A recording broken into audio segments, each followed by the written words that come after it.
So then, more than the question I had wrote down was, what do you think the two most valuable aspects of your lesson were? But I kind of want to change that after listening to you. And what do you think the most valuable takeaways your students got after going through the lesson about this topic, because it's just such a loaded topic? Yeah, I hope they're just a little bit more careful when they repeat something, or when they share something, or when they like something. I think that's the main thing to, if they can evaluate the source and what's being said. If they can do those two things, I think they're on the right track.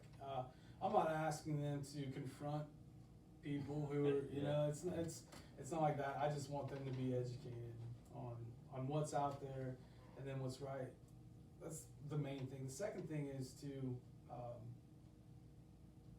do your due diligence. You know, we have access to all this information. We also have access to things that can to show if that information is true or not. And finally, just from the English standard part, corrective language, so they're not speaking in such extremes.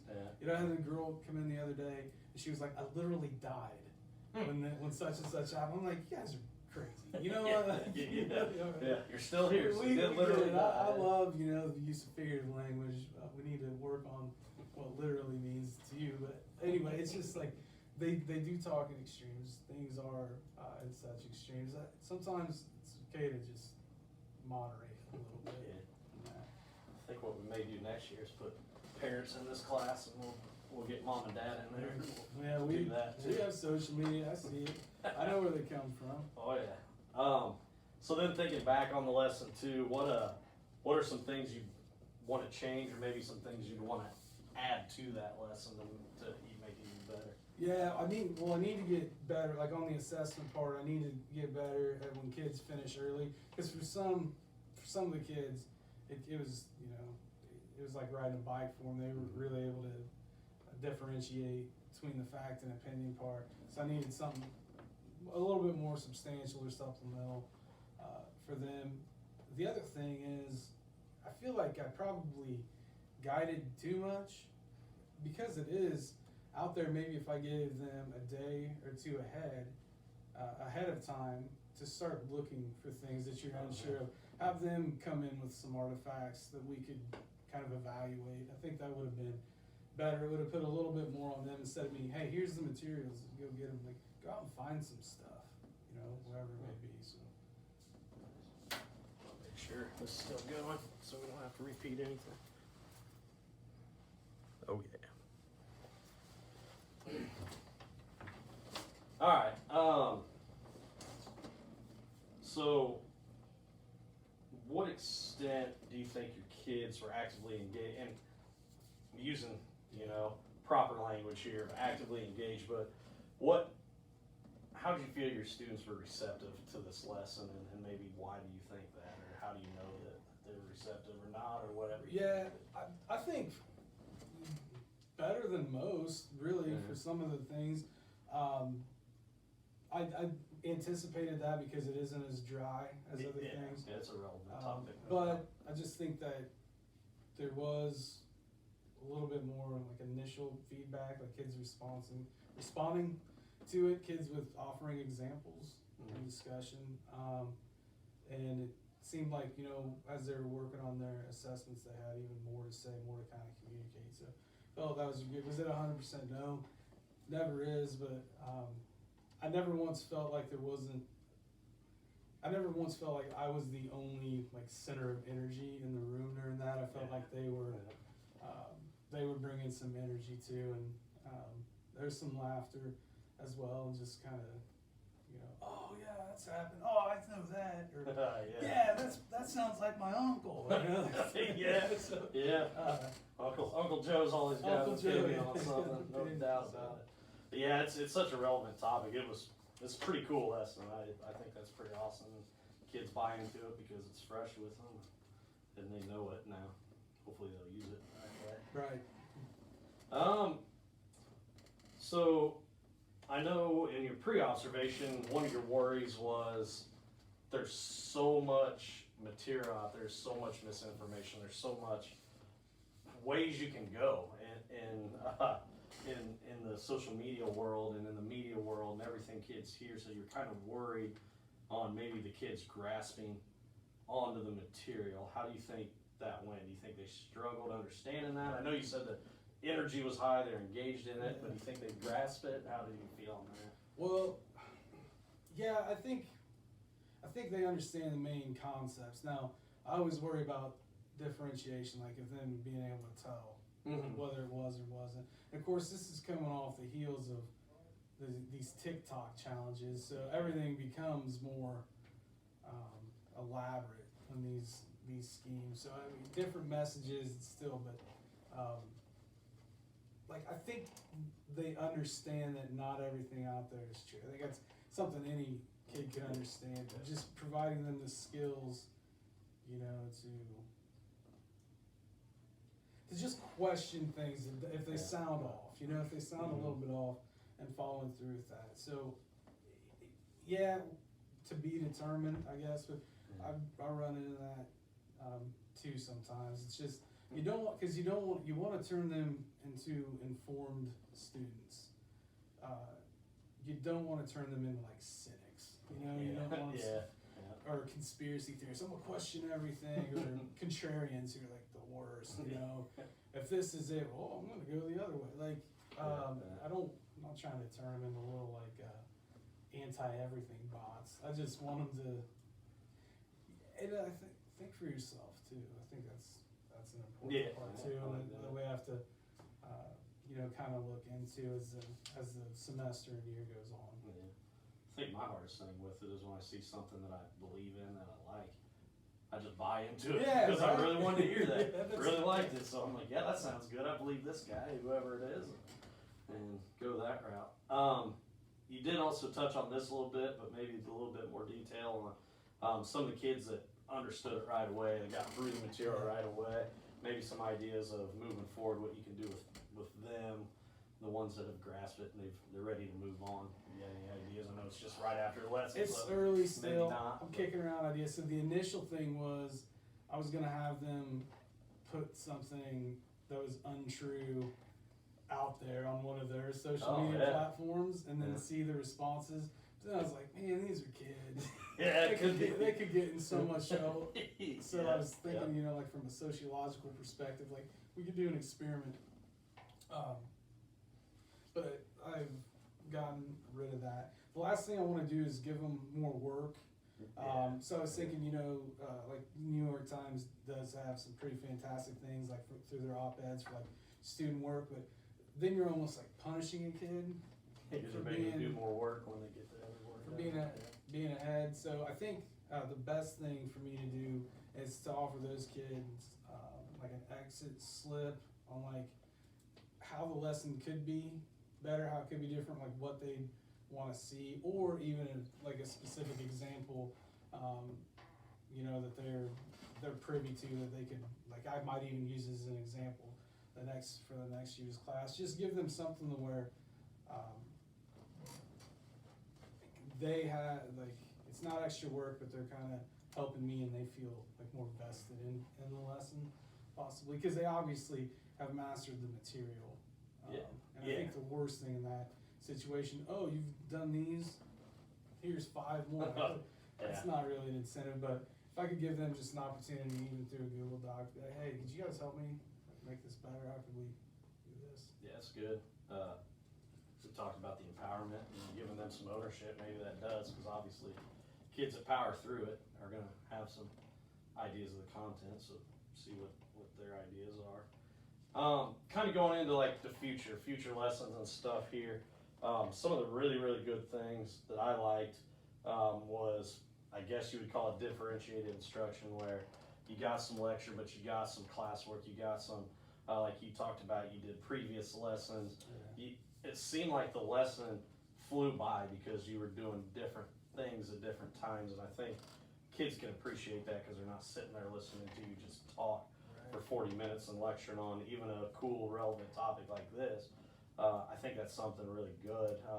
Is that something you do all the time? Is that something you like to do, is try to make sure you're doing different things at different times? Yeah, try to put in like as much, gradual release responsibility as you can to each one. Kids kind of understand the format. Not every day can be like that, but we try to make it as much as we can. And also every day, I want them like interacting on Schoology in some way. So it might be like a link to a video or something, but I just kind of want them on there because I know especially with seniors, they don't have, 7 classes. Most of them only have 4, at least the ones I have, and then at least the ones I have for this class. And out of those 4, not every teacher houses their stuff that way. So I just kind of want that, and that's for their benefit too. Just gets them kind of, customized. But there's nothing worse than sitting there for 50 minutes being talked at, I think, by a teacher. Because I mean, even the best 15 minutes would be the attention. So try to break it up somehow. Even on lectures where I have to go longer than 15 minutes, like try to break it up and mix some things up. And not everyone is as successful as something like this. It's a little bit more interactive, but I try to stay aware of that they don't want to just sit there and take notes and not have something to do. Yeah, and then kind of really piggybacking off of that, this lesson was had relevant material. How can you do that? I know some lessons you might not be able to, but do you try to keep every lesson with more relevant content? Is it hard to do that because you're still going off curriculum, you're still going off of things that SEC wants? Like, how can you keep material relevant even though you're like structured based a lot of times? Is it hard, easy, or? I don't know if it's hard or easy. It's kind of part of the job. You just try to find a way to do it. But I think the main thing is with everyone, you try to tap into prior knowledge. Like you try to find an experience that student or those students may have had. If you can have that common thread, you can really do a lot of anything. Like, we have to weave, and I say we have to, like it sounds like a bad thing. I love doing it. We weave stories in with other things. So like, we're working on information, misinformation as we're leading into informative and argumentative essays. But at the same time, we're reading stories over here, and we can tie those things in. And the main thing is, regardless of any story, no matter when it was written, there's going to be like emotions or events that a kid can relate to in what way. And very rarely is a story where, somebody is murdered. Very rarely is that story about murder. It's not about the murder at all.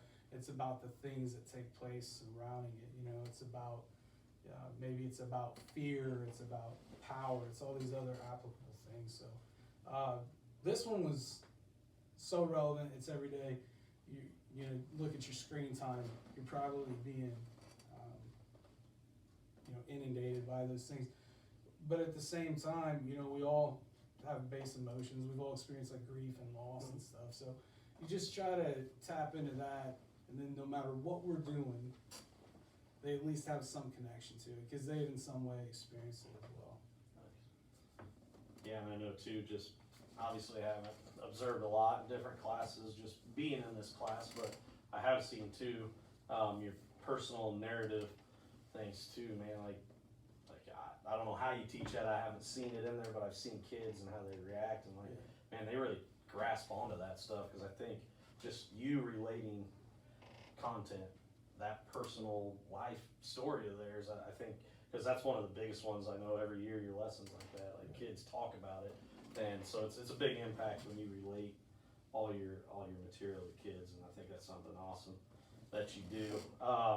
Really, we're gonna move forward quickly on the planning for improvement because it was talking about making sure every kid was involved, and you hit on that, and I really like that, and I think that's something that going forward is going to be good. And I think obviously it's young, it's early into the school year, so you're still getting to know your kids too. I mean, you've had them, but I think getting to know them will help in that too. Different personalities this year for sure, and I'm wondering if it's because we're back full time every day, and there's an adjustment.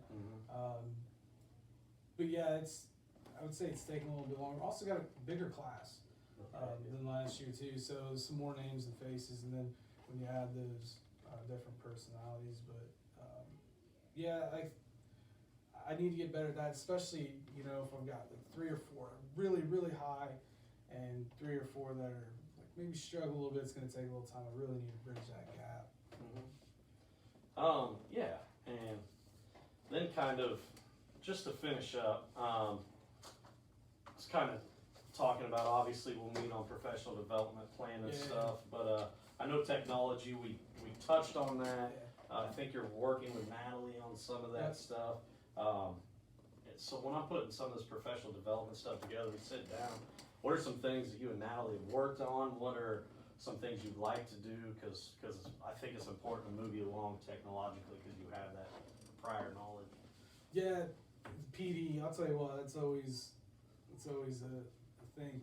So yeah, implementing technology, and it's for me, it's gotta be more than just the learning management system too. Like, there's gotta be some things, so, like an example, discussing things with Natalie, I have 2 students that are hearing impaired.